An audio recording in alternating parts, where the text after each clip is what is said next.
6:36 kamakailan, binalita po namin sa inyo na inabsuelto ng tanggapan ng ombudsman, mga kapuso, si Kongresista, si Kongresista Gloria Macapagal Arroyo tungkol sa kasong pandaramong. Hindi po tinatanggap na Malacanang na senyalis siya na talo sila, mga kapuso. Ayon po sa tagapagsalita ng Pangulo, narito po ang detalye. Tuesday New Live. Magandang umaga! Magandang umaga, Mike. Iginagalang ng Malacanang ang desisyon ng Ombudsman nang i-absuelto nito si dating Pangulong Gloria Macapagal Arroyo sa kasong pandarambong. Ibinasura kasi ng Office of the Ombudsman ang kasong plunder laban kay Arroyo at ilan pa nito mga dating opisyal dahil sa kawalan umano ng merito ng kaso.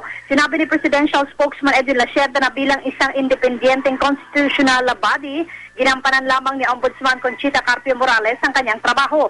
Ayon kay Lacerda, may sarili namang pagpapasya ang Ombudsman at pagtimbang sa mga ebidensyang iniharap dito. Kumpiyansa pa rin ang palasyo na mayroon pa silang laban dahil marami pa umanong ibang kasong nakaharap laban sa dating Pangulo sa Ombudsman.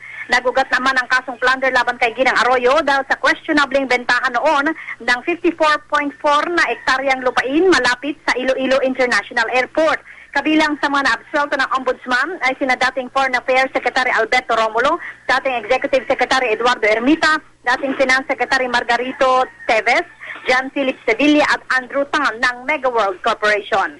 Ang inyong kapuso, Sister Sagunina ng GMA Super Radio, Igidam.